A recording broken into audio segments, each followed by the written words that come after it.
آیت نمبر 41 سورہ العنکبوت کی بہت اہم آیت ہے۔ الذین اتخذوا من دون اللہ اولیاء کمثل العنکبوت اتخذت بیتا وان اوحن البیوت لبیت العنکبوت لو کانوا یعلمون۔ ان لوگوں کی مثال جنہوں نے اللہ کے سوا اوروں کو کارساز بنا رکھا ہے، ان کی مثال مکڑی کی سی ہے کہ وہ بھی ایک طرح کا گھر بناتی ہے، اور بے شک سب گھروں سے کمزور گھر مکڑی کا گھر ہے۔ کاش اس بات کو جانتے ہوتے۔ جس طرح مکڑی کا گھر نہایت بودا، کمزور اور انتہائی ناپائیدار ہوتا ہے، نہ وہ سردی گرمی سے بچاتا ہے، نہ گرد و غبار سے حفاظت کر سکتا ہے، بالکل ایسے ہی غیر اللہ کے سہارے ہیں جو کسی کام آنے والے نہیں۔ یہ سہارے کوئی نفع یا نقصان پہنچانے کی قدرت نہیں رکھتے، اور نہ ہی دنیا اور آخرت میں کوئی فائدہ پہنچا سکتے ہیں۔ یہ ہر لحاظ سے محتاج اور عاجز ہیں، انہیں ان سے کوئی فائدہ اور کوئی ادنا سی مدد بھی حاصل نہیں ہو سکتی۔ اگر انہیں ان ہستیوں کے بے بسی کا حال معلوم ہوتا تو انہیں کبھی معبود نہ بناتے اور ان سے براعت کا اظہار کرتے۔ رب قادر اور رحیم کو اپنا ولی اور مددگار بناتے۔ بندہ جب اللہ سبحانہ و تعالیٰ کو اپنا سرپرست بنا کر اس پر بھروسہ کرتا ہے تو وہ اس کے دین اور دنیا کے لیے کافی ہو جاتا ہے۔ بے شک اللہ سبحانہ و تعالیٰ ہی عبادت کے لائق ہے۔ کاش یہ لوگ سمجھتے ہوتے۔ ابو ہریرہ رضی اللہ تعالیٰ عنہ سے روایت ہے کہ رسول اللہ صلی اللہ علیہ وآلہ وسلم نے فرمایا، اللہ سبحانہ و تعالیٰ فرماتا ہے، میں تمام شرکاء کی بنسبت شرک سے زیادہ بے نیاز ہوں۔ کوئی شخص جب کوئی عمل کرتا ہے، وہ اس میں میرے ساتھ کسی اور کو بھی شریک کرتا ہے تو میں اسے اس کے شرک سمیت چھوڑ دیتا ہوں۔ ابو ہریرہ رضی اللہ تعالیٰ عنہ سے روایت ہے، وہ کہتے ہیں کہ میں نے رسول اللہ صلی اللہ علیہ وآلہ وسلم سے عرض کیا، آپ کی شفاعت کی سعادت سب سے زیادہ کون حاصل کرے گا؟ نبی پاک صلی اللہ علیہ وآلہ وسلم نے فرمایا، میری شفاعت کی سعادت سب سے زیادہ اسے حاصل ہوگی جس نے کلمہ لا الہ الا اللہ خلوص دل سے کہا، یعنی یہ جان کر کہا کہ اللہ کے سوا واقعی کوئی معبود نہیں ہے۔ ہم عبادت کہنے کو تو اللہ کی کر رہے ہوتے ہیں، لیکن بہت سی جگہوں پہ ہمارا اپنا نفس بھی ہمارے اندر آ جاتا ہے۔ ہم بہت سے کام اپنے نفس کی مان کے کر رہے ہوتے ہیں، بہت سے کام ہم دنیا کی مان کے کر رہے ہوتے ہیں۔ یہ ہم دنیا والوں کو شریک ٹھہرا لیتے ہیں اللہ کے ساتھ، کہ ہم اپنے نفس کو شریک ٹھہرا لیتے ہیں، یہ ہم پیسے کو شریک ٹھہرا لیتے ہیں۔ استغفر اللہ۔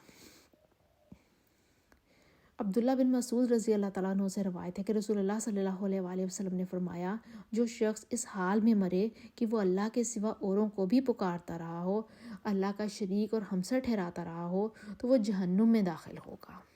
استغفر اللہ۔ اللہ تعالیٰ ہم سب کو اس چیز سے بچا کے رکھے اور ہمیں صحیح معنوں میں اللہ سبحانہ و تعالیٰ کی، واحد اللہ سبحانہ و تعالیٰ کی عبادت کرنے کی توفیق دے، کہ ہم صرف وہ بات مانیں جو اللہ سبحانہ و تعالیٰ نے ہمیں کہی ہے، اور ہر اس بات سے رک جائیں جسے اللہ سبحانہ و تعالیٰ نے منع فرمایا ہے۔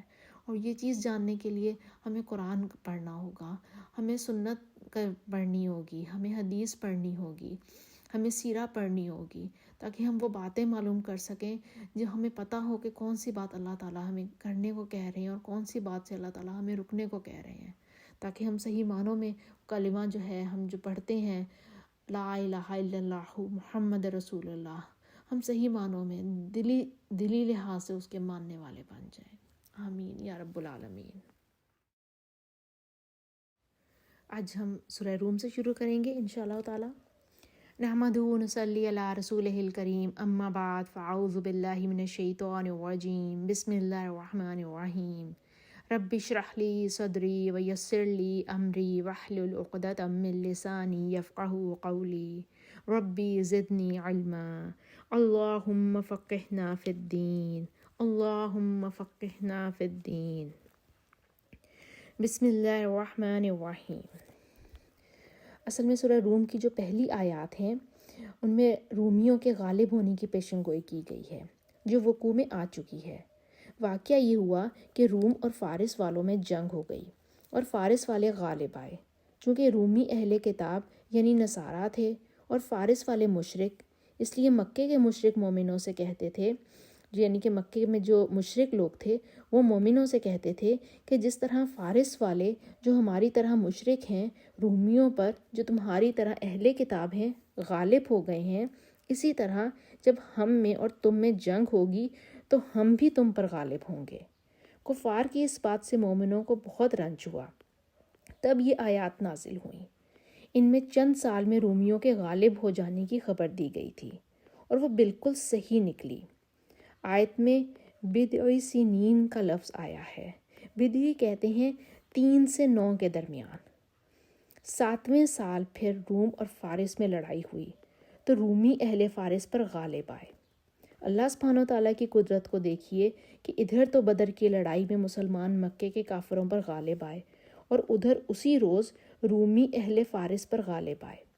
اس سے مسلمانوں کو دوہری خوشی ہوئی، کیونکہ اللہ کا وعدہ سچا نکلا، اور وہ الصدق الصادقین ہے، جو وعدہ کرتا ہے اس کو سچ کر دکھاتا ہے۔ آئیے اس کا ترجمہ دیکھتے ہیں۔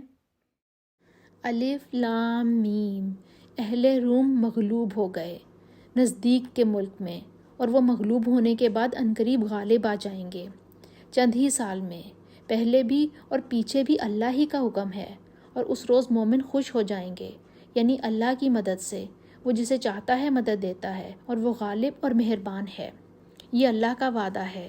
اللہ اپنے وعدے کے خلاف نہیں کرتا، لیکن اکثر لوگ نہیں جانتے۔ یہ تو دنیا کی ظاہری زندگی کو جانتے ہیں اور آخرت کی طرف سے غافل ہیں۔ کیا انہوں نے اپنے دل میں غور نہیں کیا کہ اللہ نے آسمانوں اور زمین کو اور جو کچھ ان دونوں کے درمیان ہے ان کو حکمت سے اور ایک وقت مقرر تک کے لیے پیدا کیا ہے؟ اور بہت سے لوگ اپنے پروردگار سے ملنے کے قائل نہیں ہیں۔ کیا ان لوگوں نے ملک میں سیر نہیں کی کہ سیر کرتے تو دیکھ لیتے کہ جو لوگ ان سے پہلے تھے ان کا انجام کیسا ہوا؟ وہ ان سے زور قوت میں کہیں زیادہ تھے، اور انہوں نے زمین کو جوتا اور اس کو اس سے زیادہ آباد کیا تھا جو انہوں نے آباد کیا ہے، اور ان کے پاس ان کے پیغمبر نشانیاں لے کر آتے رہے۔ تو اللہ ایسا نہ تھا کہ ان پر ظلم کرتا، بلکہ وہی اپنے آپ پر ظلم کرتے تھے۔ پھر جن لوگوں نے برائی کی ان کا انجام بھی برا ہوا، اس لیے کہ اللہ کی آیتوں کو جھٹلاتے اور ان کی ہنسی اڑاتے رہے۔ اللہ ہی خلقت کو پہلی بار پیدا کرتا ہے اور وہی اس کو پھر پیدا کرے گا، پھر تم اسی کی طرف لوٹ کر جاؤ گے۔ اور جس دن قیامت برپا ہوگی گناہ گار نا امید ہو جائیں گے، اور ان کے بنائے ہوئے شریکوں میں سے کوئی ان کا سفارشی نہ ہوگا، اور وہ اپنے شریکوں سے نا امید ہو جائیں گے۔ اور جس دن قیامت برپا ہوگی اس روز وہ الگ الگ فرقے ہو جائیں گے، تو جو لوگ ایمان لائے اور نیک عمل کرتے رہے وہ جنت کے باغ میں خوشحال ہوں گے، اور جنہوں نے کفر کیا اور ہماری آیتوں اور آخرت کے آنے کو جھٹلایا وہ عذاب میں ڈالے جائیں گے۔ تو جس وقت تم کو شام ہو اور جس وقت صبح ہو اللہ کی تسبیح کرو، یعنی نماز پڑھو، اور آسمانوں اور زمین میں اسی کی تعریف ہے، اور تیسرے پہر بھی، اور جب دوپہر ہو اس وقت بھی نماز پڑھا کرو۔ وہی زندہ کو مردہ سے نکالتا ہے اور وہی مردے کو زندہ سے نکالتا ہے، اور وہی زمین کو اس کے مرنے کے بعد زندہ کرتا ہے، اور اسی کی طرف تم دوبارہ زمین میں سے نکالے جاؤ گے۔ اور اسی کے نشانات میں سے ہے کہ اس نے تمہیں مٹی سے پیدا کیا، پھر اب تم انسان ہو کر جا بجا پھیل رہے ہو۔ اور اسی کے نشانات میں سے ہے کہ اس نے تمہارے لیے تمہاری ہی جنس کی عورتیں پیدا کیں تاکہ ان کی طرف مائل ہو کر آرام حاصل کرو، اور تم میں محبت اور مہربانی پیدا کر دی۔ جو لوگ غور کرتے ہیں ان کے لیے ان باتوں میں بہت سی نشانیاں ہیں۔ اور اسی کے نشانات میں سے ہے آسمانوں اور زمین کا پیدا کرنا، اور تمہاری زبانوں اور رنگوں کا جدا جدا ہونا۔ اہل دانش کے لیے ان باتوں میں بہت سی نشانیاں ہیں۔ اور اسی کے نشانات میں سے ہے تمہارا رات اور دن میں سونا اور اس کے فضل کا تلاش کرنا۔ جو لوگ سنتے ہیں ان کے لیے ان باتوں میں بہت سی نشانیاں ہیں۔ اور اسی کے نشانات میں سے ہے کہ تم کو خوف اور امید دلانے کے لیے بجلی دکھاتا ہے اور آسمان سے مینہ برساتا ہے، پھر زمین کو اس کے مر جانے کے بعد زندہ اور شاداب کر دیتا ہے۔ عقل والوں کے لیے ان باتوں میں بہت سی نشانیاں ہیں۔ اور اسی کے نشانات میں سے ہے کہ آسمان اور زمین اس کے حکم سے قائم ہیں۔ پھر جب وہ تم کو زمین میں سے نکلنے کے لیے آواز دے گا تو تم جھٹ نکل پڑو گے۔ اور آسمانوں اور زمین میں جتنے فرشتے اور انسان وغیرہ ہیں اسی کے مملوک ہیں، اور تمام اس کے فرما بردار ہیں۔ اور وہی تو ہے جو خلقت کو پہلی دفعہ پیدا کرتا ہے، پھر اسے دوبارہ پیدا کرے گا، اور یہ اس کو بہت آسان ہے، اور آسمانوں اور زمین میں اس کی شان نہایت بلند ہے اور وہ غالب اور حکمت والا ہے۔ اللہ تمہارے لیے تمہارے ہی حال کی ایک مثال بیان فرماتا ہے کہ بھلا جن لونڈی غلاموں کے تم مالک ہو وہ اس مال میں جو ہم نے تم کو عطا فرمایا ہے تمہارے شریک ہیں، اور کیا تم اس میں ان کو اپنے برابر مالک سمجھتے ہو؟ اور کیا تم ان سے اس طرح ڈرتے ہو جس طرح اپنوں سے ڈرتے ہو؟ اس طرح ہم عقل والوں کے لیے اپنی آیتیں کھول کھول کر بیان فرماتے ہیں، مگر جو ظالم ہیں بے سمجھے اپنی خواہشوں کے پیچھے چلتے ہیں۔ تو جس کو اللہ گمراہ کرے اسے کون ہدایت دے سکتا ہے، اور ان کا کوئی مددگار نہیں۔ تو تم ایک طرف کے ہو کر دین یعنی اللہ کے رستے پر سیدھا منہ کیے چلے جاؤ، اور اللہ کی فطرت کو جس پر اس نے لوگوں کو پیدا کیا ہے اختیار کیے رہو۔ اللہ کی بنائی ہوئی فطرت میں تغیر و تبدل نہیں ہو سکتا، یہی سیدھا دین ہے، لیکن اکثر لوگ نہیں جانتے۔ مومنوں، اسی اللہ کی طرف رجوع کیے رہو اور اس سے ڈرتے رہو اور نماز پڑھتے رہو اور مشرکوں میں نہ ہونا۔ سورہ روم کی آیت نمبر 30 میں کہا گیا فطرت اللہ التی فطر الناس علیہا، اور اللہ کی فطرت کو جس پر اس نے لوگوں کو پیدا کیا ہے اختیار کیے رہو۔ فطرت سے مراد اللہ سبحانہ وتعالیٰ کی توحید ہے، یعنی اس کو صرف ایک سمجھنا اور اس کے ساتھ کسی کو شریک نہ بنانا۔ یہ توحید ہی اللہ کا دین ہے، اور اسی توحید کو اللہ نے انسان کی فطرت میں داخل کیا ہے۔ اگر کسی شخص کو پیدا ہوتے ہی اس کی حالت پر چھوڑ دیا جائے اور شرک کرنے والے اس کے دل میں مشرکانہ خیالات نہ ڈالیں تو وہ کبھی شرک نہیں کرے گا۔ وہ توحید پر پیدا ہوا ہے۔ یہودی ہوگا، نہ عیسائی، نہ آتش پرست، نہ آفتاب پرست اور نہ بت پرست، بلکہ خالص موحد ہوگا اور توحید کے سوا کچھ نہ جانے گا۔ چونکہ توحید اللہ کی طرف سے فطرت انسانی میں داخل کی گئی ہے، اس لیے اس کو فطرت اللہ کے لفظ سے تعبیر فرمایا ہے، حکم دیا ہے کہ توحید کو جو اللہ سبحانہ وتعالیٰ کا دین قیم ہے اختیار کیے رہو اور اس میں ہرگز تغیر و تبدل نہ ہونے دو۔ اور جب لوگوں کو تکلیف پہنچتی ہے تو اپنے رب کو پکارتے ہیں اور اسی کی طرف رجوع کرتے ہیں۔ پھر جب وہ ان کو اپنی رحمت کا مزہ چکھاتا ہے تو ایک فرقہ ان میں سے اپنے رب سے شرک کرنے لگتا ہے تاکہ جو ہم نے ان کو بخشا ہے اس کی ناشکری کریں۔ سو خیر، فائدے اٹھا لو، عنقریب تم کو اس کا انجام معلوم ہو جائے گا۔ کہ ہم نے ان پر کوئی ایسی دلیل نازل کی ہے کہ ان کو اللہ کے ساتھ شرک کرنا بتاتی ہو؟ اور جب ہم لوگوں کو اپنی رحمت کا مزہ چکھاتے ہیں تو اس سے خوش ہو جاتے ہیں، اور اگر ان کے عملوں کے سبب جو ان کے ہاتھوں نے آگے بھیجے ہیں کوئی گزند پہنچے تو نا امید ہو کر رہ جاتے ہیں۔ کیا انہوں نے نہیں دیکھا کہ اللہ ہی جس کے لیے چاہتا ہے رزق فراخ کرتا ہے اور جس کے لیے چاہتا ہے تنگ کرتا ہے؟ بے شک اس میں ایمان لانے والوں کے لیے نشانیاں ہیں۔ تو اہل قرابت اور محتاجوں اور مسافروں کو ان کا حق دیتے رہو۔ جو اللہ کی رضا کے طالب ہیں یہ ان کے حق میں بہتر ہے، اور یہی لوگ نجات حاصل کرنے والے ہیں۔ اور جو تم سود دیتے ہو کہ لوگوں کے مال میں افزائش ہو تو اللہ کے نزدیک اس میں افزائش نہیں ہوتی، اور جو تم زکوٰۃ دیتے ہو اور اس سے اللہ کی رضامندی طلب کرتے ہو تو وہ برکت کا باعث ہے، اور ایسے ہی لوگ اپنے مال کو بڑھانے والے ہیں۔ اللہ ہی تو ہے جس نے تم کو پیدا کیا، پھر تم کو رزق دیا، پھر تمہیں مارے گا، پھر زندہ کرے گا۔ بھلا تمہارے بنائے ہوئے شریکوں میں بھی کوئی ایسا ہے جو ان کاموں میں سے کچھ کر سکے؟ وہ پاک ہے اور اس کی شان ان کے شریکوں سے بلند ہے۔ خشکی اور تری میں لوگوں کے اعمال کے سبب فساد پھیل گیا ہے تاکہ اللہ ان کو ان کے بعض اعمال کا مزہ چکھائے۔ عجب نہیں کہ وہ باز آ جائیں۔ کہہ دو کہ ملک میں چلو پھرو اور دیکھو کہ جو لوگ تم سے پہلے ہوئے ہیں ان کا کیسا انجام ہوا ہے، ان میں زیادہ تر مشرک ہی تھے۔ تو اس روز سے پہلے جو اللہ کی طرف سے آ کر رہے گا اور رک نہیں سکے گا، دین کے رستے پر سیدھا منہ کیے چلے چلو۔ اس روز سب لوگ منتشر ہو جائیں گے۔ جس شخص نے کفر کیا تو اس کے کفر کا ضرر اسی کو ہے، اور جس نے نیک عمل کیے تو ایسے لوگ اپنے ہی لیے آرام گاہ درست کرتے ہیں۔ جو لوگ ایمان لائے اور نیک عمل کرتے رہے ان کو اللہ اپنے فضل سے بدلہ دے گا، بے شک وہ کافروں کو دوست نہیں رکھتا۔ اور اسی کی نشانیوں میں سے ہے کہ ہواؤں کو بھیجتا ہے کہ خوشخبری دیتی ہیں تاکہ تم کو اپنی رحمت کے مزے چکھائے، اور تاکہ اس کے حکم سے کشتیاں چلیں، اور تاکہ تم اس کے فضل سے روزی طلب کرو۔ عجب نہیں کہ تم شکر کرو۔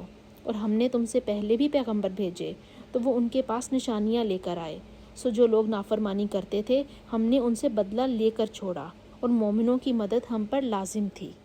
اللہ ہی تو ہے جو ہواؤں کو چلاتا ہے تو وہ بادل کو ابھارتی ہیں، پھر اللہ اس کو جس طرح چاہتا ہے آسمان میں پھیلا دیتا ہے اور تہ بتہ کر دیتا ہے۔ پھر تم دیکھتے ہو کہ اس کے بیچ میں سے مینہ نکلنے لگتا ہے۔ پھر جب وہ اپنے بندوں میں سے جن پر چاہتا ہے اسے برسا دیتا ہے تو وہ خوش ہو جاتے ہیں، اور پیشتر تو وہ مینہ کے اترنے سے پہلے نا امید ہو رہے تھے، تو اے دیکھنے والے، اللہ کی رحمت کی نشانیوں کی طرف دیکھو کہ وہ کس طرح زمین کو اس کے مرنے کے بعد زندہ کرتا ہے۔ بے شک وہ مردوں کو زندہ کرنے والا ہے اور وہ ہر چیز پر قادر ہے۔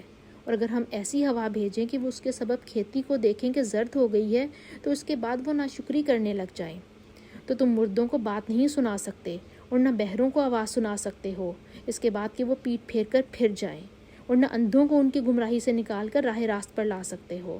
تم تو انہی لوگوں کو سنا سکتے ہو جو ہماری آیتوں پر ایمان لاتے ہیں، سو وہی فرما بردار ہے۔ اللہ ہی تو ہے جس نے تم کو ابتدا میں کمزور حالت میں پیدا کیا، پھر کمزوری کے بعد طاقت عنایت کی، پھر طاقت کے بعد کمزوری اور بڑھاپا دیا۔ وہ جو چاہتا ہے پیدا کرتا ہے، اور وہ صاحب دانش اور صاحب قدرت ہے۔ اور جس روز قیامت برپا ہوگی، گناہ گار قسمیں اٹھائیں گے کہ وہ دنیا میں ایک گھڑی سے زیادہ نہیں رہے تھے، اسی طرح وہ رستے سے الٹے جاتے تھے۔ اور جن لوگوں کو علم اور ایمان دیا گیا تھا وہ کہیں گے کہ اللہ کی کتاب کے مطابق تم قیامت تک رہے ہو اور یہ قیامت ہی کا دن ہے، لیکن تم کو اس کا یقین ہی نہ تھا۔ تو اس روز ظالم لوگوں کو ان کا عذر کچھ فائدہ نہ دے گا اور نہ ان سے توبہ قبول کی جائے گی۔ اور ہم نے لوگوں کے سمجھانے کے لیے اس قرآن میں ہر طرح کی مثال بیان کر دی ہے، اور اگر تم ان کے سامنے کوئی نشانی پیش کرو تو یہ کافر کہہ دیں گے کہ تم تو جھوٹے ہو۔ اسی طرح اللہ ان لوگوں کے دلوں پر جو سمجھ نہیں رکھتے مہر لگا دیتا ہے۔ بس تم صبر کرو، بے شک اللہ کا وعدہ سچا ہے، اور دیکھو جو لوگ یقین نہیں رکھتے وہ تمہیں اوچھا نہ بنا دیں۔ سورہ لقمان۔ الف لام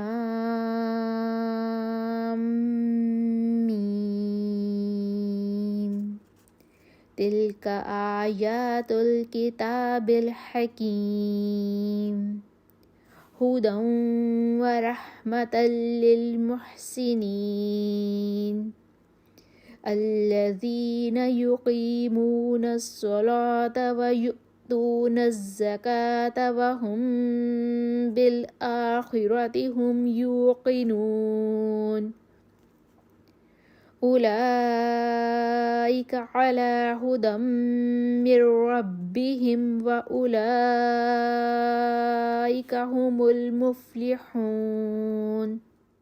الف لام میم، یہ حکمت کی بھری ہوئی کتاب کی آیتیں ہیں، نیکوکاروں کے لیے ہدایت اور رحمت، جو نماز کی پابندی کرتے ہیں اور زکوٰۃ دیتے ہیں اور آخرت کا یقین رکھتے ہیں، یہی اپنے رب کی طرف سے ہدایت پر ہیں اور یہی نجات پانے والے ہیں۔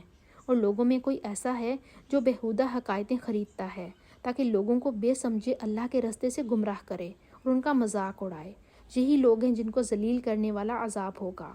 اور جب اس کو ہماری آیتیں سنائی جاتی ہیں تو اکڑ کر منہ پھیر لیتا ہے، گویا ان کو سنا ہی نہیں، جیسے ان کے کانوں میں تالے پڑے ہوں۔ تو اس کو درد دینے والے عذاب کی خوشخبری سنا دو۔ جو لوگ ایمان لائے اور نیک کام کرتے رہے ان کے لیے نعمت کے باغ ہیں، ہمیشہ ان میں رہیں گے۔ اللہ کا وعدہ سچا ہے اور وہ غالب اور حکمت والا ہے۔ اللہ نے آسمانوں کو ستونوں کے بغیر پیدا کیا جیسا کہ تم دیکھتے ہو، اور زمین پر پہاڑ بنا کر رکھ دیے تاکہ تم کو ہلا نہ دے، اور اس میں ہر طرح کے جانور پھیلا دیے۔ اور ہم ہی نے آسمان سے پانی نازل کیا، پھر اس میں ہر قسم کی نفیس چیزیں اگائیں۔ یہ تو اللہ کی پیدائش ہے۔ تو مجھے دکھاؤ کہ اللہ کے سوا جو لوگ ہیں انہوں نے کیا پیدا کیا ہے۔ حقیقت یہ ہے کہ یہ ظالم صریح گمراہی میں ہے۔ اور ہم نے لقمان کو دانائی بخشی کہ اللہ کا شکر کرو، اور جو شخص شکر کرتا ہے تو اپنے ہی فائدے کے لیے شکر کرتا ہے، اور جو ناشکری کرتا ہے تو اللہ بھی بے پرواہ اور تعریف کے لائق ہے۔ اور اس وقت کو یاد کرو جب لقمان نے اپنے بیٹے کو نصیحت کرتے ہوئے کہا کہ بیٹا، اللہ کے ساتھ شرک نہ کرنا، شرک تو بڑا بھاری ظلم ہے۔ اور ہم نے انسان کو جسے اس کی ماں تکلیف پر تکلیف سہ کر پیٹ میں اٹھائے رکھتی ہے، پھر اس کو دودھ پلاتی ہے اور آخرکار 2 برس میں اس کا دودھ چھڑانا ہوتا ہے، اس کے ماں باپ کے بارے میں تاکید کی ہے کہ میرا بھی شکر کرتا رہے اور اپنے ماں باپ کا بھی، کہ تم کو میری ہی طرف لوٹ کر آنا ہے۔ اور اگر وہ تیرے در پر ہوں کہ تو میرے ساتھ کسی ایسی چیز کو شریک کرے جس کا تجھے کچھ بھی علم نہیں، تو ان کا کہا نہ ماننا، ہاں دنیا کے کاموں میں ان کا اچھی طرح ساتھ دینا، اور جو شخص میری طرف رجوع کرے اس کے رستے پر چلنا، پھر تم کو میری طرف ہی لوٹ کر آنا ہے، تو جو کام تم کرتے رہے ہو میں سب سے تم کو آگاہ کر دوں گا۔ آیت نمبر 14 سورہ لقمان کی بہت اہم آیت ہے۔ وَوَصَّيْنَا الْإِنسَانَ بِوَالِدَيْهِ حملته أمه وهنا على وهن وفصاله في عامين أن اشكر لي ولوالديك إلي المصير۔ اور حقیقت یہ ہے کہ ہم نے انسان کو اپنے والدین کا حق پہچاننے کی خود تاکید کی ہے۔ اس کی ماں نے تکلیف پر تکلیف برداشت کر کے اسے اپنے پیٹ میں رکھا اور 2 سال اس کا دودھ چھوٹنے میں لگے۔ اسی لیے ہم نے اس کو نصیحت کی کہ میرا شکر کر اور اپنے والدین کا شکر بجا لا، میری ہی طرف تجھے پلٹنا ہے۔ اللہ سبحانہ و تعالیٰ نے لقمان کے اپنے بیٹے کو وصیت کرتے ہوئے یہ ذکر فرمایا ہے، جس میں انہوں نے اسے اللہ سبحانہ و تعالیٰ کا حق ادا کرنے کی تاکید فرمائی۔ تو ساتھ ہی اللہ سبحانہ و تعالیٰ نے اپنی طرف سے انسان کو ماں باپ کا حق ادا کرنے کی وصیت فرما دی، کیونکہ وہ دنیا میں اس کے آنے اور اس کی پرورش کا ذریعہ بنے۔ بالخصوص اللہ سبحانہ و تعالیٰ نے ماں کی پرورش کا، اس کمزوری، تھکان اور دن رات بیداری اور مشقت کا ذکر اس لیے فرمایا کہ بچے کو اس کا احسان یاد دلائے جو اس نے اس پر کیا ہے۔ اس آیت کریمہ میں اللہ سبحانہ و تعالیٰ اور والدین کے شکر کی وصیت ہے، اور وعدہ بھی ہے اور وعید بھی کہ اگر میرے متعلق اور اپنے والدین کے متعلق میری وصیت پر عمل کرو گے تو جزائے خیر پاؤ گے، ورنہ سزا کے لیے تیار رہو۔ حضرت ابو ہریرہ رضی اللہ تعالیٰ عنہ سے روایت ہے کہ ایک شخص نے نبی پاک صلی اللہ علیہ وآلہ وسلم سے سوال کیا کہ اے اللہ کے رسول صلی اللہ علیہ وآلہ وسلم، لوگوں میں میرے حسن سلوک کا مستحق کون ہے؟ آپ صلی اللہ علیہ وآلہ وسلم نے فرمایا تمہاری ماں۔ اس نے کہا پھر کون؟ آپ صلی اللہ علیہ وآلہ وسلم نے فرمایا تمہاری ماں۔ اس نے کہا پھر کون؟ آپ صلی اللہ علیہ وآلہ وسلم نے فرمایا تمہاری ماں۔ اس نے کہا پھر کون؟ چوتھی بار آپ صلی اللہ علیہ وآلہ وسلم نے فرمایا تمہارا باپ۔ حضرت انس رضی اللہ تعالیٰ عنہ سے روایت ہے کہ رسول اللہ صلی اللہ علیہ وآلہ وسلم نے فرمایا کہ جس کو یہ بات اچھی لگتی ہو کہ اس کی عمر لمبی یعنی برکت والی کر دی جائے اور اس کے رزق میں اضافہ کر دیا جائے تو وہ والدین سے اچھا برتاؤ کرے اور اپنے رشتہ داروں کے ساتھ صلہ رحمی کرے۔ نبی کریم صلی اللہ علیہ وآلہ وسلم نے فرمایا کہ اللہ نے تم پر ماں کی نافرمانی حرام قرار دی ہے، اور والدین کے حقوق نہ دینا اور ناحق ان سے مطالبات کرنا بھی حرام قرار دیا ہے۔ لقمان نے یہ بھی کہا کہ بیٹا، اگر کوئی عمل بالفرض رائی کے دانے کے برابر بھی چھوٹا ہو اور ہو بھی کسی پتھر کے اندر یا آسمانوں میں مخفی ہو یا زمین میں، اللہ اس کو قیامت کے دن لا موجود کرے گا۔ کچھ شک نہیں کہ اللہ باریک بین اور خبردار ہے۔ بیٹا، نماز کی پابندی رکھنا اور لوگوں کو اچھے کاموں کی ترغیب دیتے رہنا اور بری باتوں سے منع کرتے رہنا، اور جو مصیبت تجھ پر واقع ہو اس پر صبر کرنا، بے شک یہ بڑی ہمت کے کام ہیں۔ اور غرور کی وجہ سے لوگوں سے منہ نہ پھلائے رکھنا اور زمین میں اکڑ کر نہ چلنا، کہ اللہ کسی اترانے والے خود پسند کو پسند نہیں کرتا، اور اپنی چال میں اعتدال کیے رہنا، اور بولتے وقت آواز نیچی رکھنا، کیونکہ اونچی آواز گدھوں کی سی ہوتی ہے، اور کچھ شک نہیں کہ سب سے بری آواز گدھوں کی ہے۔ کیا تم نے نہیں دیکھا کہ جو کچھ آسمانوں میں اور جو کچھ زمین میں ہے سب کو اللہ نے تمہارے قابو میں کر دیا ہے، اور تم پر اپنی ظاہری اور باطنی نعمتیں پوری کر دی ہیں؟ اور بعض لوگ ایسے ہیں کہ اللہ کے بارے میں جھگڑتے ہیں، نہ علم رکھتے ہیں اور نہ ہدایت اور نہ روشن کتاب، اور جب ان سے کہا جاتا ہے کہ جو کتاب اللہ نے نازل فرمائی ہے اس کی پیروی کرو تو کہتے ہیں کہ ہم تو اسی کی پیروی کریں گے جس پر اپنے باپ دادا کو پایا، بھلا اگرچہ شیطان ان کو دوزخ کے عذاب کی طرف بلاتا ہو تب بھی۔ اور جو شخص اپنے آپ کو اللہ کا فرما بردار کر دے اور نیکوکار بھی ہو تو اس نے مضبوط دست آویز ہاتھ میں لے لی، اور سب کاموں کا انجام اللہ ہی کی طرف ہے۔ اور جو کفر کرے تو اس کا کفر تمہیں غمناک نہ کر دے، ان کو ہماری طرف لوٹ کر آنا ہے، پھر جو کام وہ کیا کرتے تھے ہم ان کو جتا دیں گے۔ بے شک اللہ دلوں کی باتوں سے واقف ہے، ہم ان کو تھوڑا سا فائدہ پہنچائیں گے، پھر شدید عذاب کی طرف مجبور کر کے لے جائیں گے۔ اور اگر تم ان سے پوچھو کہ آسمانوں اور زمین کو کس نے پیدا کیا تو بول اٹھیں گے کہ اللہ نے۔ کہہ دو کہ اللہ کا شکر ہے، لیکن ان میں اکثر سمجھ نہیں رکھتے۔ جو کچھ آسمانوں اور زمین میں ہے سب اللہ ہی کا ہے، بے شک اللہ بے پرواہ اور بہت تعریف کے قابل ہے۔ اور اگر یوں ہو کہ زمین میں جتنے درخت ہیں سب کے سب قلم ہوں اور سمندر کا تمام پانی سیاہی ہو اور اس کے بعد 7 سمندر اور سیاہی ہو جائیں تو اللہ کی باتیں ختم نہ ہوں گی۔ بے شک اللہ غالب اور حکمت والا ہے۔ اللہ کو تمہارا پیدا کرنا اور جلا اٹھانا ایک شخص کے پیدا کرنے اور جلا اٹھانے کی طرح ہے۔ بے شک اللہ سننے والا اور دیکھنے والا ہے۔ کیا تم نے نہیں دیکھا کہ اللہ ہی رات کو دن میں داخل کرتا ہے اور اسی نے سورج اور چاند کو تمہارے زیر فرمان کر رکھا ہے؟ ہر ایک وقت مقرر تک چل رہے ہیں، اور یہ کہ اللہ تمہارے سب اعمال سے خبردار ہے۔ یہ اس لیے کہ اللہ کی ذات برحق ہے، اور جن کو یہ لوگ اللہ کے سوا پکارتے ہیں وہ لغو ہیں، اور یہ کہ اللہ ہی عالی رتبہ اور بہت بڑا ہے۔ کیا تم نے نہیں دیکھا کہ اللہ ہی کی مہربانی سے کشتیاں دریا میں چلتی ہیں تاکہ وہ تم کو اپنی کچھ نشانیاں دکھائے؟ بے شک اس میں ہر صبر کرنے والے اور شکر کرنے والے کے لیے نشانیاں ہیں۔ اور جب ان پر دریا کی لہریں سائبانوں کی طرح چھا جاتی ہیں تو اللہ کو پکارنے اور خالص اس کی عبادت کرنے لگتے ہیں۔ پھر جب وہ ان کو نجات دے کر خشکی پر پہنچا دیتا ہے تو بعض ہی انصاف پر قائم رہتے ہیں، اور ہماری نشانیوں سے وہی انکار کرتے ہیں جو عہد شکن اور ناشکرے ہیں۔ لوگو، اپنے رب سے ڈرو اور اس دن کا خوف کرو کہ نہ تو باپ اپنے بیٹے کے کچھ کام آئے گا اور نہ بیٹا باپ کے کچھ کام آ سکے گا۔ بے شک اللہ کا وعدہ سچا ہے۔ بس دنیا کی زندگی تم کو دھوکے میں نہ ڈال دے، اور نہ فریب دینے والا شیطان تمہیں اللہ کے بارے میں کسی طرح کا فریب دے۔ اللہ ہی کو قیامت کا علم ہے، اور وہی مینہ برساتا ہے، اور وہی حاملہ کے پیٹ کی چیزوں کو جانتا ہے کہ نر ہے یا مادہ، اور کوئی شخص نہیں جانتا کہ وہ کل کیا کام کرے گا، اور کوئی نفس نہیں جانتا کہ کس سرزمین میں اس کی موت آئے گی۔ بے شک اللہ ہی جاننے والا اور خبردار ہے۔ سورہ سجدہ۔ بسم اللہ الرحمن الرحیم۔ الف لام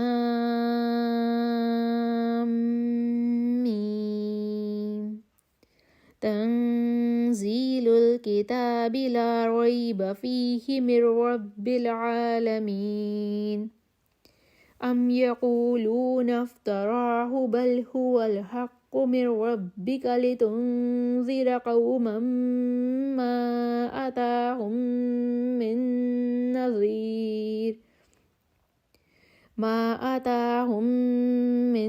نذیر من قبلک لعلہم یہتدون۔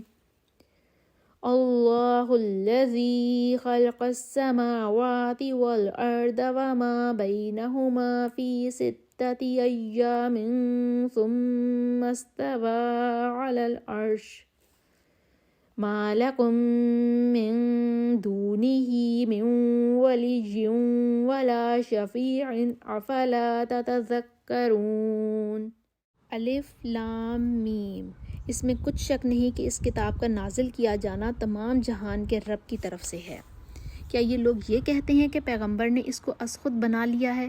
نہیں، بلکہ وہ تمہارے رب کی طرف سے برحق ہے، تاکہ تم ان لوگوں کو ہدایت کرو جن کے پاس تم سے پہلے کوئی ہدایت کرنے والا نہیں آیا، تاکہ یہ رستے پر چلیں۔ اللہ ہی تو ہے جس نے آسمانوں اور زمین کو اور جو چیزیں ان دونوں میں ہیں سب کو 6 دن میں پیدا کیا، پھر عرش پر قائم ہوا۔ اس کے سوا تمہارا نہ کوئی دوست ہے اور نہ سفارش کرنے والا۔ کیا تم نصیحت نہیں پکڑتے؟ وہی آسمان سے زمین تک کے ہر کام کا انتظام کرتا ہے، پھر وہ ایک روز جس کی مقدار تمہارے شمار کے مطابق 1000 برس ہوگی اس کی طرف رجوع کرے گا۔ یہی تو پوشیدہ اور ظاہر کا جاننے والا اور غالب اور رحم والا اللہ ہے۔ وہ اللہ ہی ہے جو پوشیدہ اور ظاہر کا جاننے والا اور غالب اور رحم کرنے والا ہے، جس نے ہر چیز کو بہت اچھی طرح بنایا، یعنی اس کو پیدا کیا، اور انسان کی پیدائش کو مٹی سے شروع کیا، پھر اس کی نسل خلاصے سے یعنی حقیر پانی سے پیدا کی، پھر اس کو درست کیا، پھر اس میں اپنی طرف سے روح پھونکی، اور تمہارے کان اور آنکھیں اور دل بنائے، مگر تم بہت کم شکر کرتے ہو۔ اور کہنے لگے کہ جب ہم زمین میں ملیا میٹ ہو جائیں گے تو کیا از سر نو پیدا ہوں گے؟ حقیقت یہ ہے کہ یہ لوگ اپنے رب کے سامنے جانے ہی کے قائل نہیں۔ کہہ دو کہ موت کا فرشتہ جو تم پر مقرر کیا گیا ہے تمہاری روحیں قبض کر لیتا ہے، پھر تم اپنے رب کی طرف لوٹائے جاؤ گے۔ اور تم تعجب کرو جب دیکھو کہ گناہگار اپنے رب کے سامنے سر جھکائے ہوں گے اور کہیں گے کہ اے ہمارے رب، ہم نے دیکھ لیا اور سن لیا، تو ہم کو دنیا میں واپس بھیج دے کہ نیک عمل کریں، بے شک ہم یقین کرنے والے ہیں۔ اور اگر ہم چاہتے تو ہر شخص کو ہدایت دے دیتے، لیکن میری طرف سے یہ بات قرار پا چکی ہے کہ میں دوزخ کو جنوں اور انسانوں سب سے بھر دوں گا۔ سو اب آگ کے مزے چکھو، اس لیے کہ تم نے اس دن کے آنے کو بھلا رکھا تھا۔ آج ہم بھی تمہیں بھلا دیں گے، اور جو کام تم کرتے تھے ان کی سزا میں ہمیشہ کے عذاب کے مزے چکھو۔ ہماری آیتوں پر وہی لوگ ایمان لاتے ہیں کہ جب ان کو ان سے نصیحت کی جاتی ہے تو سجدے میں گر پڑتے ہیں اور اپنے رب کی تعریف کے ساتھ تسبیح کرتے ہیں اور غرور نہیں کرتے۔ ان کے پہلو بچھونوں سے الگ رہتے ہیں، اور وہ اپنے رب کو خوف اور امید سے پکارتے ہیں، اور جو مال ہم نے ان کو دیا ہے اس میں سے خرچ کرتے ہیں۔ کوئی نفس نہیں جانتا کہ ان کے لیے کیسی آنکھوں کی ٹھنڈک چھپا کر رکھی گئی ہے، یہ ان اعمال کا صلہ ہے جو وہ کرتے تھے۔ بھلا جو مومن ہو وہ اس شخص کی طرح ہو سکتا ہے جو نافرمان ہو؟ دونوں برابر نہیں ہو سکتے۔ جو لوگ ایمان لائے اور نیک عمل کرتے رہے ان کے رہنے کے لیے باغ ہیں، یہ مہمانی ان کاموں کی جزا ہے جو وہ کرتے تھے، اور جنہوں نے نافرمانی کی ان کے رہنے کے لیے دوزخ ہے، جب چاہیں گے کہ اس میں سے نکل جائیں تو اس میں لوٹا دیے جائیں گے، اور ان سے کہا جائے گا کہ جس دوزخ کے عذاب کو تم جھوٹ سمجھتے تھے اس کے مزے چکھو، اور ہم ان کو قیامت کے بڑے عذاب کے سوا دنیا کے عذاب کا بھی مزہ چکھائیں گے، شاید ہماری طرف لوٹ آئیں۔ اور اس شخص سے بڑھ کر ظالم کون جس کو اس کے پروردگار کی آیتوں سے نصیحت کی جائے تو وہ ان سے منہ پھیر لے۔ ہم گناہ گاروں سے ضرور بدلہ لینے والے ہیں۔ اور ہم نے موسیٰ کو کتاب دی تو تم ان کے ملنے سے شک میں نہ ہونا، اور ہم نے اس کتاب کو بنی اسرائیل کے لیے ذریعہ ہدایت بنایا، اور ان میں سے ہم نے پیشوا بنائے تھے جو ہمارے حکم سے ہدایت کیا کرتے تھے جب وہ صبر کرتے تھے، اور وہ ہماری آیتوں پر یقین رکھتے تھے۔ بلا شبہ تمہارا رب ان میں جن باتوں میں وہ اختلاف کرتے تھے قیامت کے روز فیصلہ کر دے گا۔ کیا ان کو اس امر سے ہدایت نہ ہوئی کہ ہم نے ان سے پہلے بہت سی امتوں کو جن کے رہنے کے مقامات میں یہ چلتے پھرتے ہیں ہلاک کر دیا ہے؟ بے شک اس میں نشانیاں ہیں، تو یہ سنتے کیوں نہیں؟ کیا انہوں نے نہیں دیکھا کہ ہم بنجر زمین کی طرف پانی رواں دواں کرتے ہیں، پھر اس سے کھیتی پیدا کرتے ہیں جس میں سے ان کے چوپائے بھی کھاتے ہیں اور وہ بھی کھاتے ہیں، اور یہ دیکھتے کیوں نہیں؟ اور کہتے ہیں کہ اگر تم سچے ہو تو یہ فیصلہ کب ہوگا؟ کہہ دو کہ فیصلے کے دن کافروں کو ان کا ایمان لانا کچھ بھی فائدہ نہ دے گا اور نہ ان کو مہلت دی جائے گی، تو ان سے منہ پھیر لو اور انتظار کرو، یہ بھی انتظار کر رہے ہیں۔